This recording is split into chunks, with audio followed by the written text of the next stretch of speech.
Hello friends, myself doctor Swati Yadav.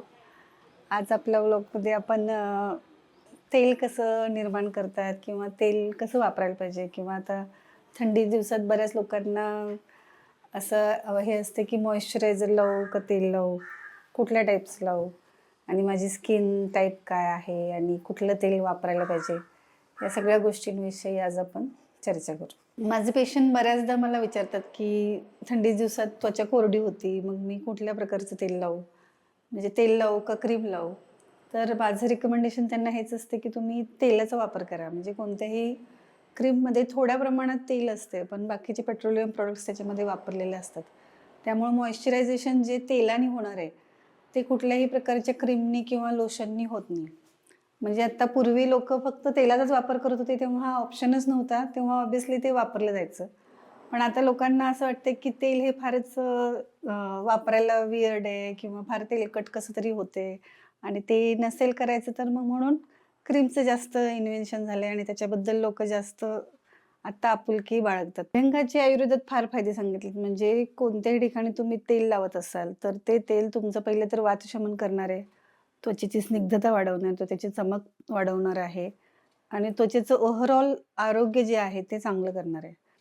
असं होतं की हा एक कंपोनंट तुमच्या क्रीममध्ये आहे का बघा, तो कार्सिनोजेनिक आहे, त्याच्याने स्किन कॅन्सर होतोय. असं करत-करत कितीतरी नवीन-नवीन गोष्टी डिस्कव्हर होत राहतात. पण तेलाच्या बाबतीत तसं नाहीये.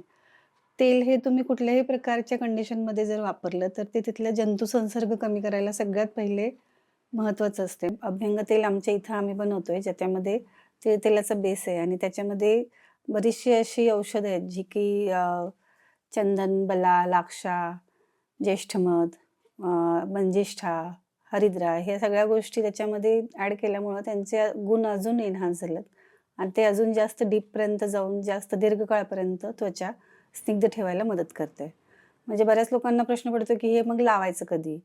तर बेसिकली सकाळच्या वेळी जेव्हा तुम्ही अंघोळ करताय त्याच्या अगोदर लावलेलं ते बेस्ट आहे. म्हणजे सकाळी काही न खाता उपाशीपोटी तुम्ही जे पण घ्याल ते जास्त चांगल्या पद्धतीनं ॲब्सॉर्ब होतंय.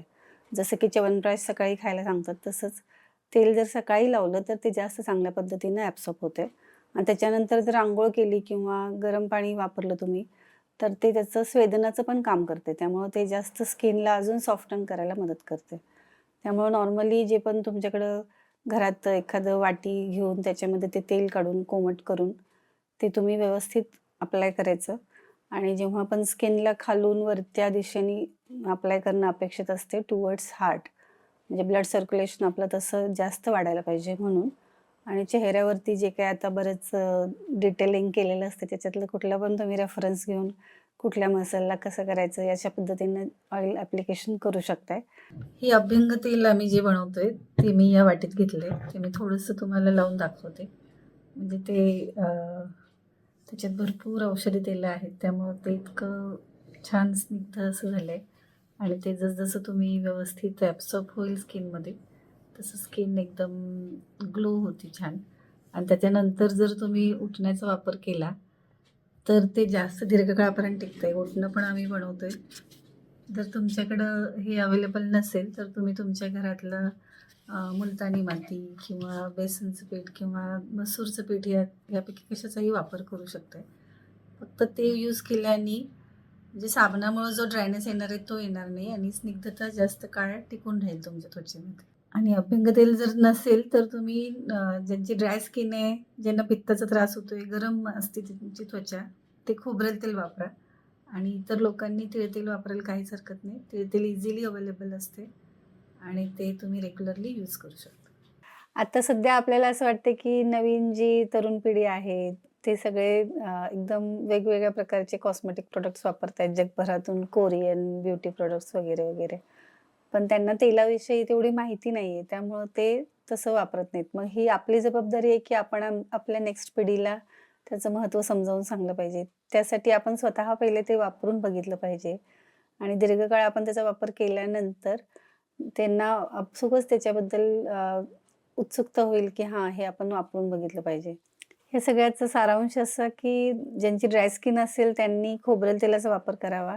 बाकी इतर सगळ्या लोकांना तिळतेल हे सूट होते आणि ज्यांना शक्य आहे त्यांनी औषधी तेलं जी मार्केटमध्ये मिळतात ती वापरून त्याचा जास्त फायदा घेऊ शकताय. आणि त्याच्यानंतर साबण नाही वापरायचं. कंपल्सरी उटणं लावा किंवा अजून तुम्ही जे काही होममेड एखादी कॉम्बिनेशन बनवलं असेल तसं वापरू शकताय. त्याच्याने त्याचे बेनिफिट्स जास्त मिळतात. या थंडीमध्ये तुम्ही तेलाचा वापर करून बघा. म्हणजे कारण की थंडी आत्ताच चालू झाली आहे, कधी जास्त आहे, कधी कमी आहे. तर मग नेहमीपेक्षा वेगळं जरा तेल लावून बघा. नॉर्मली दिवाळीच्या वेळीच आपल्याकडे अभ्यंगस्नान तेव्हापासून चालू करून पूर्ण थंडीत तेल लावणं यासाठी सांगितलेलं असतंय. पण ते बऱ्याच लोकांना जमत नाही. तर स्वतः प्रयत्न करून आवर्जून तेल लावून बघा आणि त्याचा तुम्हाला जो काही फायदा होतोय तो मला कमेंटमध्ये कळवा. याविषयी तुम्हाला अजून काही शंका असतील तर मला त्याविषयी जाणून घ्यायला नक्कीच आवडेल आणि आमच्या चॅनलला असंच लाईक करत राहा. आमच्या चॅनलला असाच प्रतिसाद देत राहा. भेटू पुढच्या व्लॉगमध्ये.